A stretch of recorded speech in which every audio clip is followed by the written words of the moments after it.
councils, and the results are expected out a little later. And Rajini, what do we expect them to show, and how will they reflect the national picture as it develops today? Well, this really is one to watch. Lancashire County Council is one of 4 county councils which the Labour Party is defending in these elections, and it's one that the Conservatives really have their eye on. So it's just as an important test for David Cameron as it is for Gordon Brown. So much so that the Conservative leader visited here a couple of times during the campaign. William Hague's been here, George Osborne's been here. A lot of effort's been put into the Conservative campaign here because they want this seat so badly. Why? Well, David Cameron needs to show that he can win in places like here in the northwest if he wants those keys to number 10. Let's go over to our political correspondent Rajinivaidyanathan, who's outside number 10 for us now. Rajini, good morning. Good morning. Now, as the revelations continue, so do the investigations on whether some MPs have abused the expenses system. Now, the Prime Minister, Gordon Brown, was here this morning. He didn't speak about the expenses issue. He was here to talk about the government's car scrappage scheme, but he was also joined by Business Secretary Lord Mandelson, who said we can expect more MPs to step down. That certainly is the feeling here in Westminster. But the resignations we've heard about already this week are only the tip of the iceberg. This is what Lord Mandelson had to say. Well, individual members of Parliament will make, their own personal decision. Filled by Bob Ainsworth, who was the Armed Forces Minister previously. And now we join Rajinivaidyanathan outside. And this time, Rajini, you've got football supporters this time, I gather, with you. That's right, we're spending the day here at Preston Market, not far from the actual count itself, gauging the views of people here. And if that result is anything to go by, then these 2 Preston North End supporters, Dave and Steve, certainly bear that out. Now, you're both lifelong Labour supporters. That's correct. Until now. So, Dave, you voted independent this time. I did indeed, yes. Why was that? Well, for me, the Labour Party doesn't exist anymore in the way I always thought it did. I always thought it represented the working man. I don't see this party representing the working man at all. And at what point do you think that your party, you're a trade unionist as well, right. At what point did that party stop feeling like your party? It's been a gradual process, hasn't it? I mean, I worked for a local company that used to thrive. There was over 2,000 people working there. I was made redundant from there. Several others were made redundant. I think the last 200 people there now are on redundancy notice. He says he will pay the money back. He will, of course, appear before the Conservative Scrutiny Committee. And to remind people what that is the panel that has been set up to look at MPs' claims in the party that some may deem as questionable, to work out whether or not these MPs have abused the system or not. But David Cameron, the Conservative leader, said that Bill Cash did have questions to answer over this. So he is expected to appear before this committee. He says he's done nothing wrong and hopes his name will be cleared. Is Sarah Palin, do you think, still an asset to John McCain? Well, she's still very popular. The vice-presidential debates earlier in the week, many were expecting her to make a gaffe or a blunder, but the overall consensus was that she exceeded expectations and she took on Joe Biden fairly well. And she's certainly been out on the campaign trail very heavily on the stump with Senator McCain. She is seen as someone who the campaign believe can reach out to middle America and capture that middle-class American vote, which both campaigns are so desperate to get. And what are the polls showing now? Who's in the lead and why? Well, the latest polls put Barack Obama way ahead. Some polls say he's 5 or 7 points ahead. And that's a bit of a turnaround in the last couple of weeks. And many are saying the reason for that is simple. It's the economic crisis at the moment. Barack Obama and his campaign have been quick to point out that if the Republican nominee John McCain was to get in, it would be another 4 years of the Bush administration's economic policies. And in all the debates and appearances, he's been pinning John McCain to George Bush.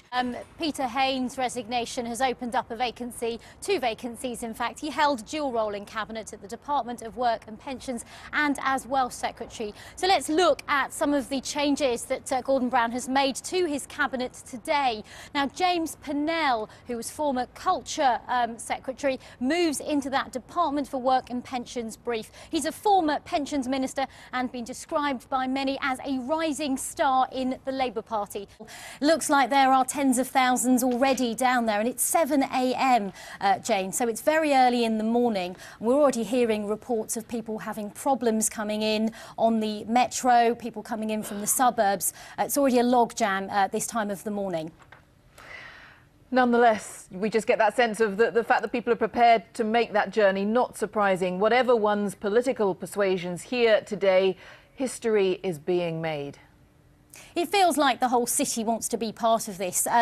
For example, my walk into the office is about a 5-minute walk, and I saw lots of coaches and buses, limousines for all the A-listers who were also in town, and just tens and tens of people on the street. And that was about 6 o'clock in the morning here. As well as that, though, for a 5-minute walk, I saw at least 10 members of the military, and there are about 32,000 members of the military who are on standby for the inauguration. About 8,000 police officers, we estimate. So it's a big logistical operation that's been put in place to deal with all the crowds who want to be part of this.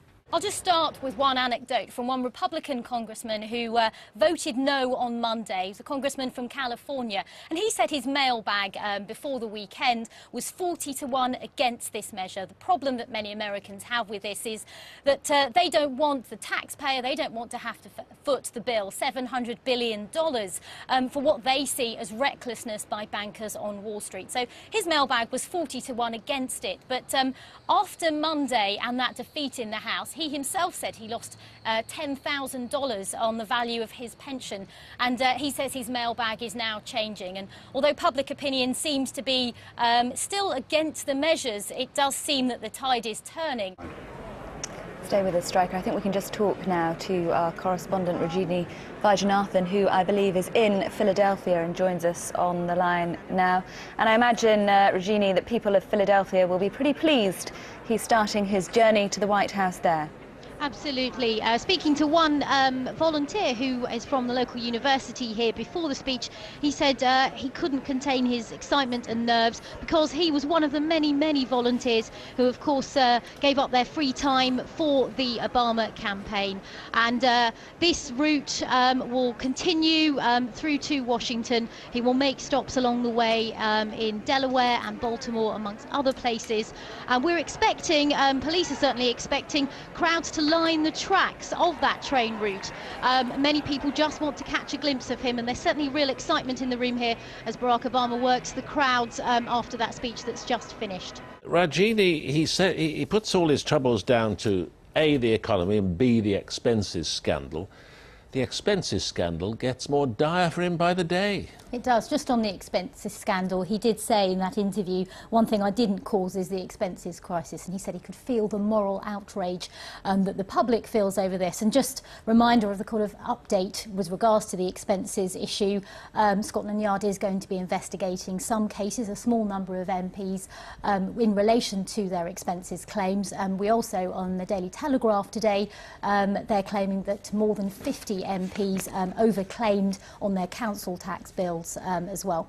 In this sort of internet age, people can find out information about people quite easily through various connections. Now, there are some guidelines for civil servants on Whitehall, a code of conduct about how they should and shouldn't post things on Facebook or Twitter or MySpace or other internet sites which share personal information. I think of what's great concern to some politicians here, the opposition parties, the Conservatives and the Liberal Democrats, is the nature of some of the information.